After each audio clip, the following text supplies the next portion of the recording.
Welcome to Son of a Glitch. Join us as we explore some of the internet's craziest glitch stories. Story 1.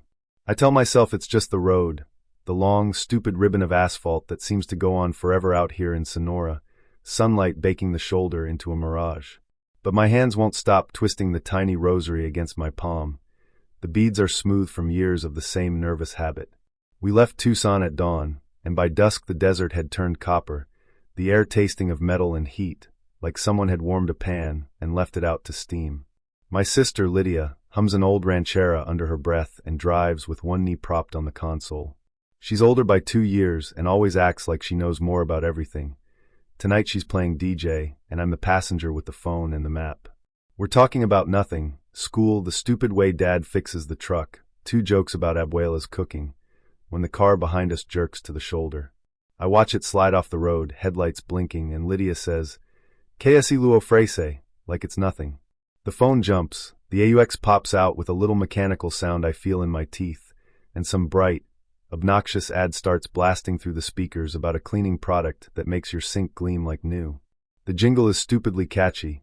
It lands on the edges of my mind and hangs there like a fly. I reach to plug the phone back in. The cord slips from my fingers as the car rides a rough patch. The steering shudders, a hard crunching in the chassis, and the phone tumbles down beside my knee. I catch a flash out the windshield before the music can finish. A truck is parked on the shoulder ahead, its steel side throwing a glare that punches right through my eyes. It's like someone set a blade of light against my retinas. For a second my vision is an afterimage, a white outline burned across my sight that doesn't go away when I blink. My stomach drops as if I've fallen down 2 flights of stairs. The world slows. I can feel each grain of sand in the air, the smell of hot oil from the engine, the tiny prick of sweat along my spine. "Hermana Mira," I whisper, and the rosary beads press into my fingers. Then there's the sound, metal scraping, an absurd, high keening of metal on metal, and the airbag explodes toward my face with a soft, ridiculous boom, powder in my mouth, the world condensing to the taste of copper and the rough burn of fabric. Light rushes from white to black like a curtain. For one terrible breath, I think we've been hit. That time has finally caught up with us. I open my eyes expecting a crumpled hood, a truck where the road used to be. Instead we are still moving. The engine is idling. The radio is playing the same commercial jingle that hollowed my head a moment ago. Lydia's hands are steady on the wheel. I glance in the rear view and my stomach drops all over again. The car that had pulled off the road is back behind us, the same hatchback, the same chip bumper, the same license plate. I squint at the numbers as if they will mean something. 473 OKP. My grandfather's old pickup had a number with a 7 in the middle. Maybe I'm making connections where there aren't any. Lydia shrugs and says, "Probably someone practicing. Relax." Her voice is flat, annoyed. But then it happens again. A second later the road shudders. The phone clatters, the AUX disconnects, and the ad starts, the same infuriating jingle. And the truck that had been ahead is there again, glinting, eating the horizon with its chrome. I try to close my eyes from the afterimage this time, but it's carved into me, like a brand you can't rub away. The airbag thumps me in the face again. The world goes to black. When light comes back we are, absurdly, still driving, as if someone paused a film and hit play. I look back. The hatchback behind us is exactly where it was before. The license plate is unchanged. The same driver leans forward in the window, like a puppet on a string. He has the same hat tilted in the same way. My hands go cold. I can hear Lydia breathing. "Stop being dramatic," she snaps, but there's a tremor in it that I catch because I know her. I've known her too long. The jingle plays again, looping through my head long after the speaker clicks to another song. Now it's a soundtrack to the wrongness. By the 3rd loop I stop trying to be polite. I don't look at the truck. I force my gaze to the road ahead and watch the horizon like it's a moving animal. The hatchback behind us veers off the shoulder and halts. The truck appears, then, impossibly, steers slowly out into the wash of desert and stops as if someone told it to park and listen. The airbag blooms in my face once more. When I come to, if I can call it that, we are passing a stretch of crude road where the earth has been toppled by a grader, and a car from the opposite lane is coming toward us, swerving like it's drunk. For a heartbeat I see everything in terrible slow motion. Lydia's hands tighten, her jaw sets, and she yells something I can't hear. We swerve. A scraping of metal and the smell of burnt rubber, and then the other car is passed. the gap between us a swallow of moonlight and the sound of our hearts in our ears. It's only then that I notice the license plate again, 473 OKP, and the numbers don't make sense to me, but a memory pushes up, my abuelo parking his old truck by the fields, the number on its plate like a small constancy in my childhood. My throat closes on a feeling like vertigo, the small, sharp knowledge that some underlying rule has been broken. The jingle is still swimming in my head, a loop with broken edges. We pull over at the next pull-off and Lydia turns to me, white-faced, her laugh brittle. "You saw it too," she says, not a question. I nod and suddenly everything feels thin. The air, the road, the evening. The rosary beads clatter against my palm. I try to put words to it and can't. Quantum, or whatever, I say because I remember a late-night documentary and because my chest is full of questions that don't have answers. Or we slipped. I taste metal again, like a coin at the back of my mouth. Lydia touches my shoulder, firm and practical. "Or we hit a pothole," she says. She tries for a joke, and it comes out hollow. We fold the night into silence and drive on. The desert keeps its vast, indifferent face. But the jingle follows me, and every glint in the dark suddenly looks like a sign that someone is replaying our scene, hitting rewind and play until something decides to stop. Story 2. I tell myself later that I must have dozed off. It's the easiest explanation, the one my rational brain wants to hand me on a silver tray. But when I try to put it easy, neat words around what happened, the memory resists. It sits there in my chest like a stone, heavy and stubborn. I live in a small single room in a crowded Bengaluru girls' hostel with my roommate, Anu. We're both comp-sci students, same year, same all-night problem sets, same terrible caffeine tolerance. Tonight she is knackered. Finals are a week away, and she looks like someone who's been up for days. She asks me to wake her in 30 minutes, and I promise I will. I feel responsible in a small, domestic way, like this is a favor that will keep the universe orderly. I set the time in my head, 6:18. Not on the phone, not on the microwave, but in the little mental clock I carry around because there's already too much to do. Chai is cooling on the battered electric kettle on the counter. The campus sounds leak through the window. One neighbor playing tabla, a distant two-wheeler coughing past, the occasional shouts from the mess hall. Anu curls under her blanket and breathes slow and heavy. I open Instagram and sink into the automatic stream of reels. 30, 40, 60 seconds of other people's lives, perfectly edited fragments that let me avoid my own thesis for a while. I watch a dance clip, a lipstick ad, a meme, and my thumb scrolls like an automaton. I check the time on my phone without looking away from the screen. 6:18 p.m. Okay, I think. 2 reels more, I tell myself. I always dissociate when I watch reels. Hours can vanish. 2 reels later I look up mechanically. 6:18 p.m. I laugh, a tiny nervous hiccup of a laugh. "Ari yar phone pack a fat guy Ikea?" I mutter to myself in the mix of Kannada and Hindi that falls out when I'm half asleep. Maybe it froze. I flick the screen. 6:18 p.m. A slow, bad feeling begins to bloom in my stomach. I text my boyfriend a quick, joking line. "Wish me luck for finals." And the little single gray tick of an unsent message stares back at me. I shrug it off and continue, but the air in the room feels thicker, like my lungs have to push through honey. The kettle keeps its own small hiss, a mosquito buzz. I realize I can't hear Anu breathing. The thought arrives like a cold hand. What if something else is wrong? Not with the phone, this is bigger. I throw the phone across to the other hand and check the laptop. Its taskbar clock is still 6:18. I stand up for a second, because standing is action, and action is sane.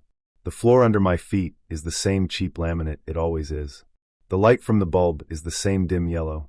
Still, the room is wrong. The usual small noises that stitch ordinary time together, the fan's little hum, the rustle of the corridor, the distant traffic, are gone, as if someone turned the volume off on the world. My hands begin to count before I can stop them. 1 inhale, exhale. 2, 3. It's a trick I learned after a panic attack last year, counting breaths like beads. It centers me, makes my heart stop trying to climb out of my chest. I keep counting, but the numbers don't steady me. I notice the phone's screen feels cold against my thumb, like the chill of a metal coin, which is ridiculous because the battery was fine a second ago. The refrigerator in the mess gives a soft thunk in my memory, but nothing here confirms it. I text my boyfriend again. This time the message spins, that small animated circle that tells you the internet is trying. The text does not send. I open WhatsApp, it shows the same frozen time. I look at Anu, who is on her side, mouth parted. She seems asleep, but then again, she has been asleep the whole time. I listen. Nothing. The silence is not empty, it is full of pressure, like a pot about to boil over. My fingers are numb. The air tastes faintly of metal. 5 minutes, 10.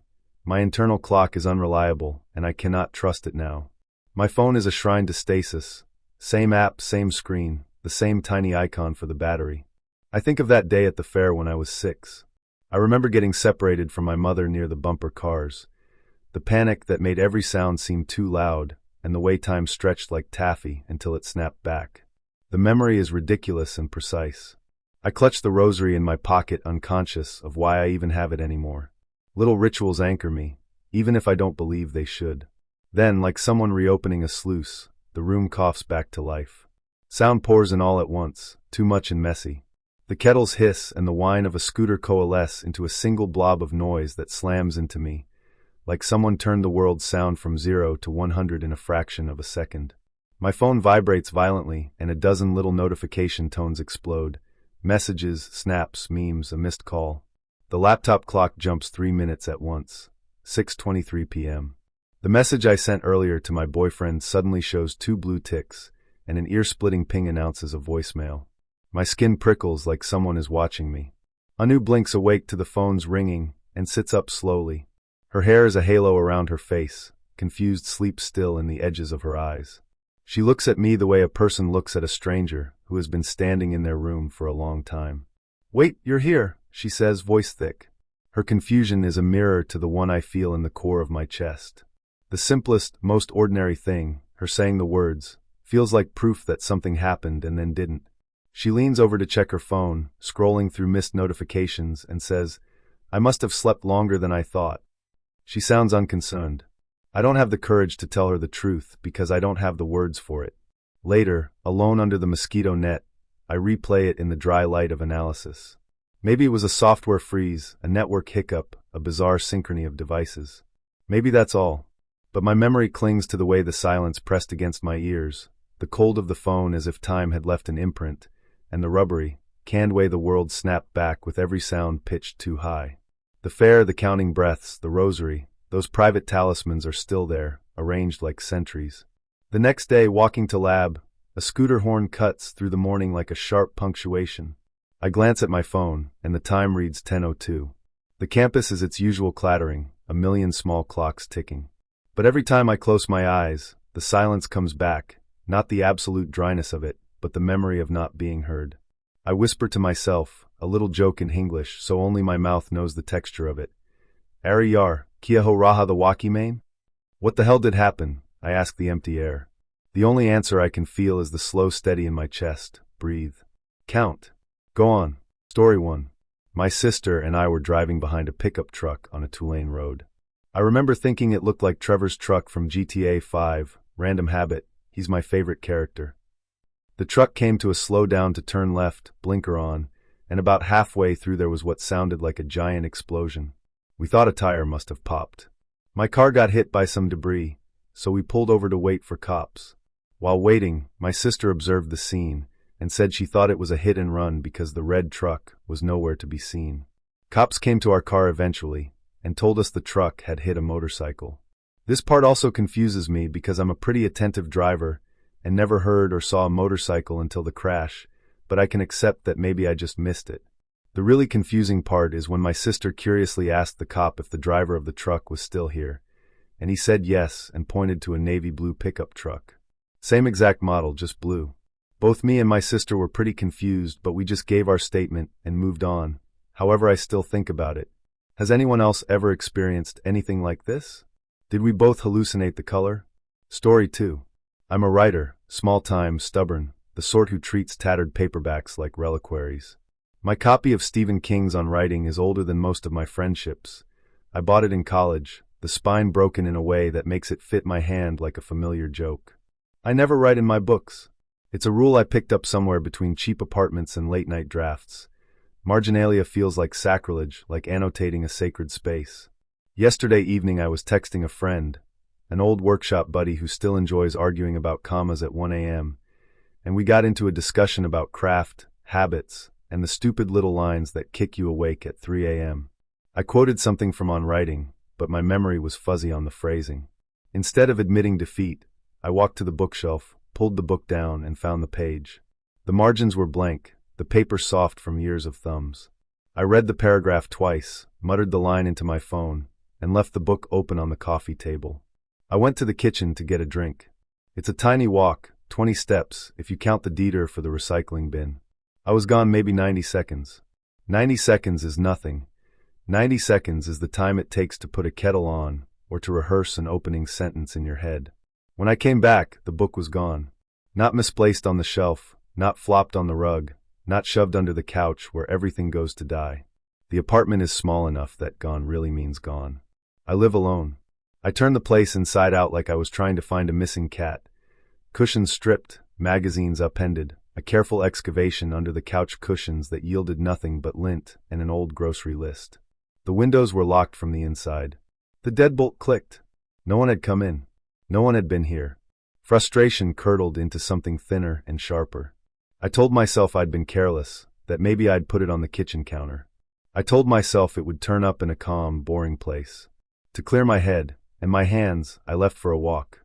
The neighborhood sun was the same as it had been the day before. People walked dogs in the same tired loops. The barista at the corner place called my name like she always does. I tried to breathe in rhythm, to think about the mundane, rent, groceries, a paragraph I'd been failing to finish all week. The absurdity of the missing book lodged itself like a splinter behind jokes about ghosts.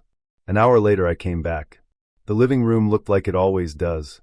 The lamp shrugged awake, a half-empty mug on the end table, a plant doing its best but losing. And there, sitting perfectly centered on the coffee table, closed and immaculate, was the book. My heart did something I can only describe as a full-body lurch. I reached for it with a ridiculous, reverent caution, like I was approaching a landmine. I opened the cover. The book fell open to the same page where I'd left it. My paragraph, the same sentence, the same crease in the margin where my thumb had rested. And written in blue pen in the margin, in handwriting almost identical to mine, were 3 words. You already know this. I don't write in my books. Ever. Not even a small underlining. Not even a stray exclamation mark on a sentence that hit me like a train. My handwriting is a nervous thing, slanted little loops, impatient tails on my Ys. To look at the note was to look at my own handwriting reflected in a window. It shouldn't have been mine, because I had left the book open and walked away. I had not written the words. No one else has a key. No one else has access. For a long minute, maybe longer, I stood there and tried every rational explanation like someone testing keys in a lock. Sleepwalking? I don't sleepwalk. A prank? My social circle is dry, not malicious. A psychotic break? Lovely, but my thoughts felt lucid and precise, not scrambled. A really elaborate coincidence? The handwriting matched too well. I did the things people do when confronted with the uncanny. I photographed the margin, I touched the ink, it had that freshly dry sheen. I checked the pen jar on my desk, no blue pen missing, and I opened my notes app to see if I'd typed the line, and somehow printed it, some bureaucratic glitch of the brain. Nothing added up. It's not just the note. It's the tone of it. You already know this felt less like a message and more like a mirror held up to something in me. It was patient and wry, the voice of someone who had watched me flounder in a paragraph, and then sighed because I'd wasted time looking outward for what was already inside. It was intimate enough to unnerve me. I slept poorly. Every creak in the building sounded like a book sliding across a coffee table. I kept imagining the tiny blue letters migrating across the page, forming sentences I'd be too afraid to read in the morning. In daylight, the irrationality is less comfortable. How do you live with a small, private evidence of something you can't explain? How do you process the fact that your own handwriting has something to tell you, in your own margin, about the thing you've been trying to wrestle into a sentence for years? I don't know what I want from you. An explanation? Reassurance? A collective denial that I'm becoming less real? Mostly, I wanted to get it out of my head and onto the page. Maybe telling the story is a way to prove to myself that the world still obeys cause and effect. Maybe it's just another line to tuck into the margin of my life. Story 3. Last October still plays through my head like a scratched record, the edges of it clear, the middle a smear. I had a business meeting downtown that ran longer than it should have, the kind of meeting that eats minutes in polite small talk and leaves you sprinting for the next thing. I was cutting it close for the 3 p.m. ferry from Schwartz Bay to Tawasin. The drive from downtown to the terminal usually takes 30 to 40 minutes depending on traffic, and by the time I left I felt the familiar, rising tightness behind my sternum that comes with the knowledge you're about to run against a hard deadline. Driving anxiety is its own small theater for me. To quiet it, I have rituals: a clean notebook in the passenger seat, a thermos with 2-week coffee, and an absurdly specific playlist of Byzantine hymns I put on when I want something that will hold my hands and slow my breath. There's one I love, Aini Parthian, a version about 8 minutes long, voices folding over each other like tapestries. The harmonies pull me inward. They make intersections feel gentler, stoplights less like edicts. I remember getting into the car, the door shutting with a familiar click, the city's late afternoon light gilding the buildings. I remember the first phrase of the hymn, the low vowels, how the sound sat behind my teeth. I remember thinking, not unkindly, that if I drove like a calm person for once maybe the world would oblige. And then nothing. Not quite nothing, but a missing reel. The next thing I know I am at the ferry gate. The attendant asks for my reservation. My heart ricochets as if it's been jump-started. The hymn is winding down in a wash of voices as I pull up to the booth. The dashboard clock says something that should have been impossible.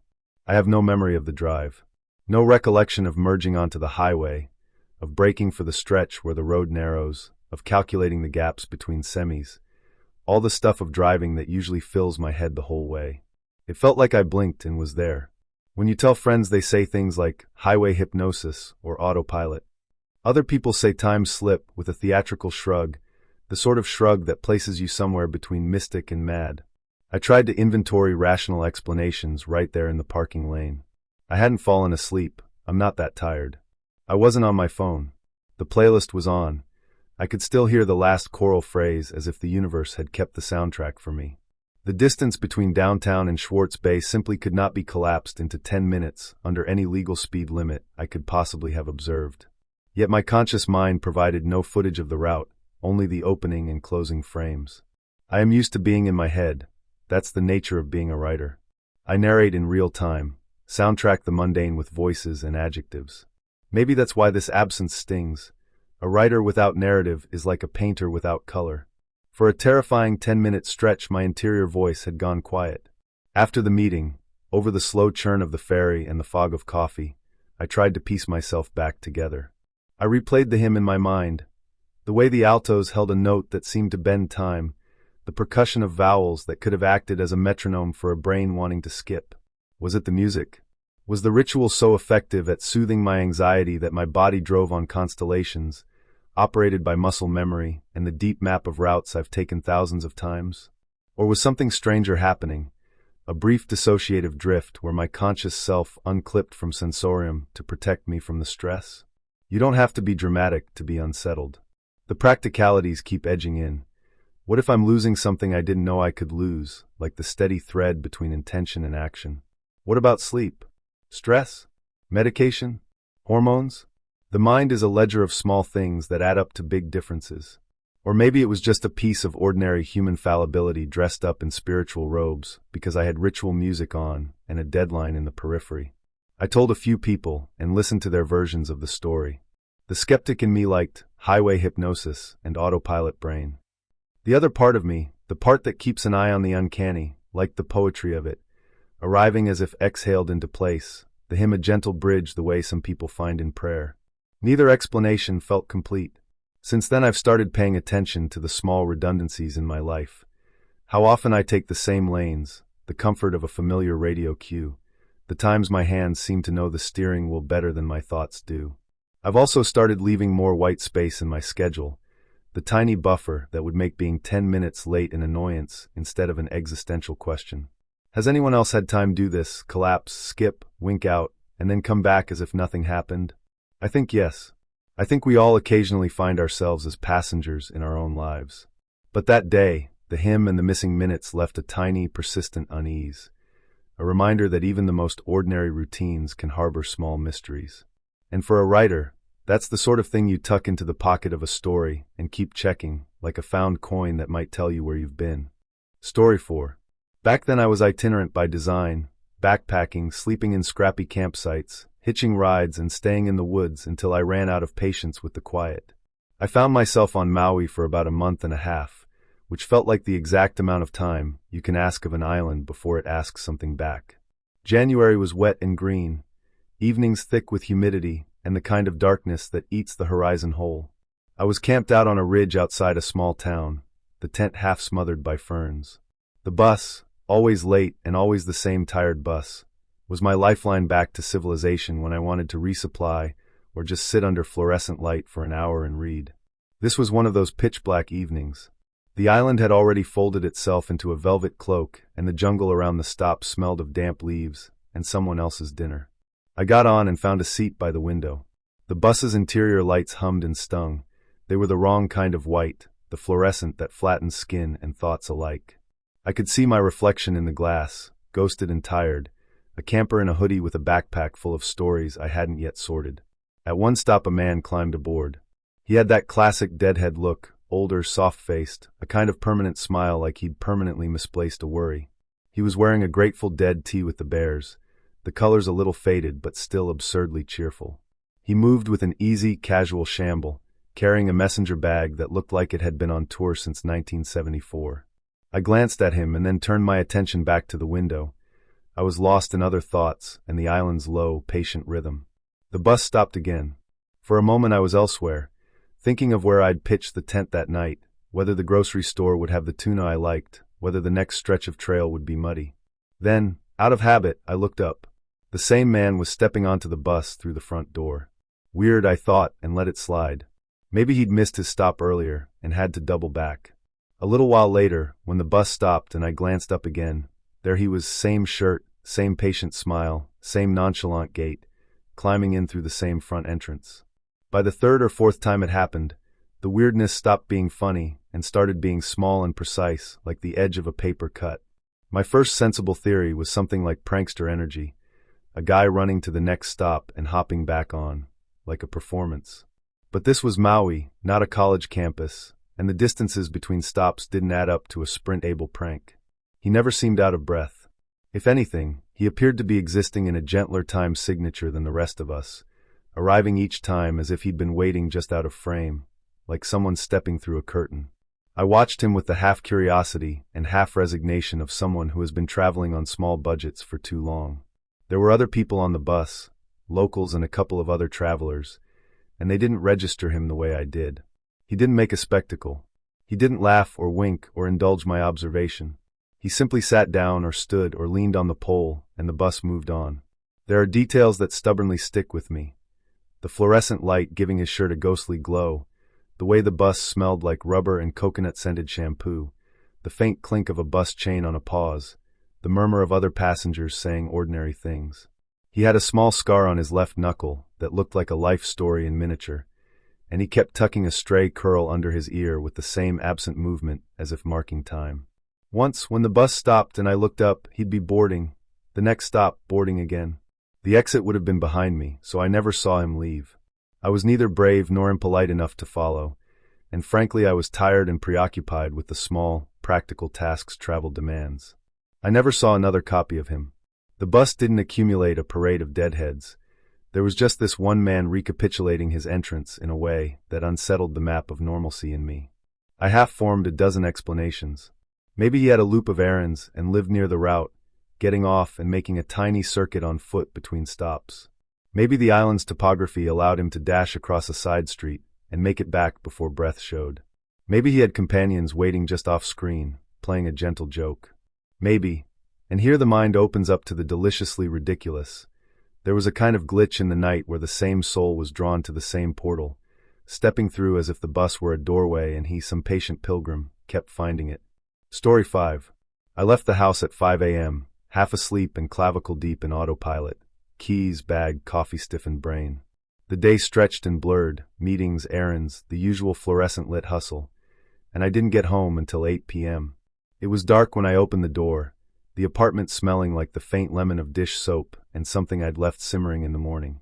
Before I could settle, there was a knock, my mom, breathless from her walk, saying the tenants had found my small jewelry bag on the lawn and dropped it in the mailbox for safekeeping. "We were out on our walk," she said. "They left it there." I felt an odd double tug, relief that nothing obviously valuable was missing, and a peculiar, queasy awareness that I had zero memory of ever taking the bag outside. The jewelry bag sits on my vanity. I don't open it much. I haven't gone into it since Sunday. I can't swear whether it had been on the vanity all day, and I simply didn't notice, or if I really had carried it out with my work bag in the pre-dawn fog of my own foggy head. My mom has a history, the small, boundary-crossing habit of rifling through things out of a practical, nosy love. She could have moved it, but why would she stage such a story? Nothing's missing, which only deepens the mystery. There are a few ways this could have played out that aren't sinister. 5 a.m. departures are prime time for absent-mindedness. You can put things in pockets, set a bag down on the lawn while juggling keys and mail, and walk away convinced you've locked the door when you actually slipped the jewelry into your tote and left it out. Sleep deprivation makes our brains form plausible memories to fill gaps, that nagging did I or didn't I sensation. There's also sleepwalking or simple dissociation. Your body can move while your conscious mind takes a break. Or your mom, in a well-meaning but invasive flourish, could have moved the bag and invented a story that made sense in the moment. Practical things to do that might help settle this and stop the internal gaslighting. Ask the tenants exactly when they found the bag and where on the lawn, time, approximate location, whether there were footprints or if it looked freshly placed. Check any exterior cameras or doorbell footage. Even neighbor cameras occasionally catch small movements. Ask your mom calmly if she opened your bag or remembers seeing it earlier. Normalizing the question makes the truth easier to offer. Look for tiny clues, grass blades, dew, dirt, or a faint scent on the bag that suggests it really had been outside. Check your pockets, your car, or the door area for crumbs of evidence. Story 6. This one is seemingly insignificant, but it is truly the kind of stuff I live for and love experiencing, but things like this rarely happen to me, so I figured I would share. So I bought some items at a local Dollar General, and upon receiving the change from the cashier, I noticed a strange penny. I'm a sucker for rare coins, and it turns out this was a 1902 Indian head penny. Not super rare per se, but I've never had one, so I was pretty excited and set it aside for safekeeping. When I got to my house after leaving the store, I did something with the penny. The reason I say something is because I truly could not remember where I put it. This will make sense in a minute. I was getting ready to go to sleep, and the penny was put to the back of my mind. The next day I woke up, went and fed my cats, and went to a friend's house for a few hours. Whenever I returned home, I started my usual routine of weekend cleaning. I started a load of clothes, I vacuumed my room, and I made my bed. The making my bed part is important because this is where it gets super weird. So after I got finished vacuuming, I started to dust my surfaces and suddenly remembered my penny. I had wanted to place it on my display table for my selected items, shark teeth, gemstones, feathers, rare coins, but I could not remember for the life of me where I put the penny. I began to worry that I left the penny in my clothes that I washed, and it was lost to the dryer gods, or worse, accidentally vacuumed it. I started to search all of my drawers, normal places I put my rare items, nothing. I began to retrace my steps coming home from the store, and I figured I must have accidentally dropped it at my friend's house. I was about to give him a call when I noticed something right on top of my freshly made bed. The penny was sitting directly in the middle of my bed, on top of the covers. It didn't make any sense. I had thoroughly cleaned my room, and in the process of making my bed, I always pull all of the blankets and sheets all the way off, shake them out well, and layer them back in their proper order. The truly surprising fact was that it was seemingly suspended in some quasi-Schrodinger's penny situation where it didn't exist until I began to search for it, at which point it materialized directly on top of my bed in the most obvious spot. I literally laughed and made a point to commit the whole situation to memory. It was a subtle but personally significant situation that really made me reinvigorated in my quest for understanding of the universe. Just thought I would share this little experience, and if anyone else has had similar experiences, please feel free to share with the class. Story 7. I think about this story often. I like to blame the fact that it was dark that night, and I was so angry I must have gotten confused. I moved in with my boyfriend in 2023. We lived in a nice elderly couple's basement. Although the basement was pretty dingy, it was nice to be away from my abusive mother. My boyfriend and I argued a lot. We moved in together really fast in our defense. We're fine now. One night we argued and I left. I suffer from BPD, and leaving to clear my mind is the best option sometimes to avoid escalation. It was late, but not that late, maybe around 8 p.m. We lived in a suburb, houses everywhere. I felt safe. I grew up in the projects, so living around houses felt nice for me. I was confident I'd be fine. It wasn't the nicest neighborhood, but a lot nicer than what I was used to. I walked for a while trying to calm myself. I walked and walked. All recognizable. I passed houses that were landmarks for me. All things I've seen before. Because I didn't know the neighborhood that well, I tried to walk as straight as possible, so I easily knew how to get back. Soon I passed a grocery store, one I had never seen before. It was right on the corner of a cross-section. All of a sudden things started to look different. The houses got grander and large, so damn big. Elaborate large glass homes that were practically mansions. Christmas decor littered the streets. It was around September, a little early for Christmas decor. But nothing I hadn't seen before. I remembered it was September because I wasn't wearing a sweater and I was fine. I just had on a graphic tee. I walked more and more, and suddenly the streets branched out wider. My neighborhood was the suburbs, but wasn't by any means lavish. I was honestly so in awe of their homes, I walked and looked around. I remember a man jogged past me once. I looked into the homes and saw a woman just folding laundry, usual stuff. Nothing seemed out of the ordinary. Soon I walked, and I was suddenly near a lake. Gorgeous lakefront homes everywhere. The streets were completely empty except for that man that jogged past me earlier. I walked further, away from the lake, and turned on a dark block. All the street lights were off except one. I suddenly felt a little uneasy. The street lights being off scared me. So I walked quicker. I turned around a little paranoid and noticed a younger kid behind me, maybe a preteen. He was also minding his own business. It was like nobody really noticed me. The kid was just standing there, not really doing anything. Here's the worst part. I don't remember how I got back. The last thing I remember is the street lights. All I know is I must have kept walking and walking. The next thing I remember was being back in my own neighborhood, because I was suddenly in front of a house I did recognize. They played loud music while the whole family danced in the front yard. I smiled and walked past them back to my basement. I told my boyfriend about it a few days later. He had no idea what I was talking about. My boyfriend grew up in this neighborhood. He'd lived here all his life since he came to America. I told him to look for the grocery store one day when we were driving, and I couldn't find it. I even told him about the grand houses and the lake. He said there was none. Absolutely no bodies of water anywhere near this suburb. Not very scary, but it's something I think about. We just joke and say, I was so angry I must have walked really far and came back. In reality, I was only gone for about 30 minutes. I even opened my Google Maps looking for the nearest lake, couldn't find anything. Sorry if this is a little unnecessarily long, lol. This situation honestly confused me more than anything. Story 8. I travel back and forth across the country a lot. From West Coast to Midwest. Always go the same route. Stop at the same stops. Been doing so for a little over a decade. Leave at 10 a.m. from West Coast and arrive in the third day in the late afternoon, 5 to 7-ish each time. On one trip from west to east, I was a day and a half drive away from my destination. Stopped at my usual gas station to fill up and call ahead and let people know I was on schedule. Got back in the vehicle and got back onto the interstate. A few minutes later I pass a sign that has the name of my destination on it, and my thought was, how have I made this trip this many times and never noticed there's another town with my town's name? A couple minutes past that sign, and I see off-ramps for a city ahead. My city. As this was the second day of a 3-day trip somehow, I gained more than 24 hours. I pulled into my destination, and my friends were shocked. I have no missing gap of memory. The phones showed I did place the call in Nebraska, and it was 40 minutes prior to me pulling into destination. Corroborated by friend's phone. The math says I would have to be driving over 300 miles per hour nonstop. Which obviously I wasn't. I have searched for an answer for a couple years now. Only thing I can find is about people missing or losing time. Even AI can't find me anything on gaining time. It happened once more, months later on a trip from east to west. There's a town sign that when I see it I know I have 2.5 hours to go and am done with the drive. I pass the sign, and not 5 minutes later I'm pulling into town. Again, no gaps in memory and no logical explanations. Hasn't happened since that trip. I've made this trip roughly 100 times or more.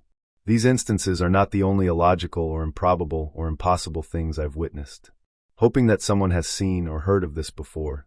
Anyone with any thoughts as to what occurred would be helpful and appreciated. Story 9. So this actually happened last week. It just took me some time to come to terms with it. I got a phone call from my next-door neighbor late in the evening asking if I can help him move a mattress into his upstairs. His mom is ill and has a big heavy sleep number bed. I of course ran over to help because they're great neighbors. I get over there and his friend, who is also a priest, was there to help. I helped them figure out how to separate the mattress from the bed so we could fit it upstairs. We get it all moved up and back in place when my neighbor asks if I can help them move an armoire upstairs too. I think nothing of it, and we pull it out of his travel trailer and start bringing it up the front stairs of his house. This is where I died.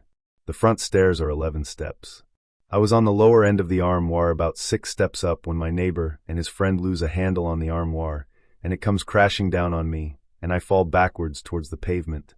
I then wake up in my dining room to my phone ringing, and my wife asking me if I'm going to answer the phone.